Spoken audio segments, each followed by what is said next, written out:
You know, I was just telling JoJo, I'm the only I may not be the only lunatic. This is the only business. So you see these? These are all like checks that I collected. Right? Here's some Section 8 checks or housing assistance checks. I sit around all the time, and this is something that is kind of different, right? Like I don't know. I don't know if different's the right word, but you know, I sit around all the time with these checks that are $10,000, $20,000. You know, I probably have $50,000 worth of checks on my desk, and I'm like, yeah, I don't want to go to the bank today. It's so crazy. I don't even know. Like, you know, I remember it wasn't that long ago. If I had a check for $500, I'd run to the bank. Like, I'd be like, I have to get to the bank right now. This needs to be in my account. And now I just sit around. Like, I drove around with an escrow, you know, a check from a title company for like $80,000 once for like 3 weeks, and going, I don't have time to go to the bank. I never thought it'd be like that. You know, the very first house, I have to tell the story. So the very first house I ever bought was a single family house in Manville, New Jersey. I recently sold it actually to the tenant who lived there. And I bought it for $105,000. And at the time, that was almost every dollar that I had in the world. And I went to the bank and I got a certified check for $105,000.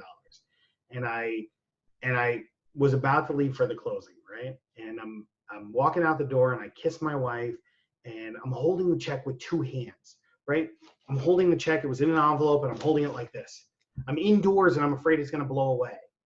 And my wife grabs my arm and goes, this is the biggest mistake we're ever going to make. And I shook. I didn't know what to do.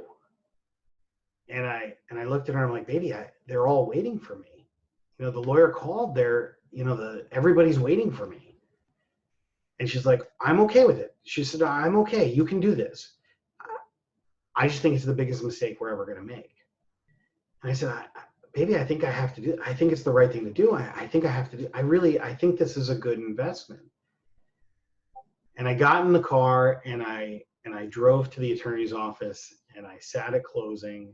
And I remember signing the documents and my hand was shaking. I was so scared. And I gave that check and I almost didn't let it go. I went to hand it to the title person and the closing agent, and I held on to it. And we had this moment where like she pulled and I pulled, and and then I let go. And I took ownership of the house and I got the keys, and I was scared. That was probably the last time that I was scared in real estate. Until today. 66% of rents are paid. And that's a scary moment, right? Because we're at the front side of this problem. We're not at the back side of this problem, right? So if there's anybody who tells you that this isn't a scary moment in real estate, like, I don't know what business feels good right now. I honestly don't. You know, who's busy? Like hospitals, doctors, nurses, their jobs are secure, but they're probably scared for a different reason. Who feels good right now? Supermarkets, they're terrified, right? The general public's coming in, they're afraid of getting sick. Workers are scared to go to work. I'm just afraid I'm not going to get paid rent for a few weeks, right? But it's the first time in my business in 5 years that I go, oof, I don't know what's going to happen.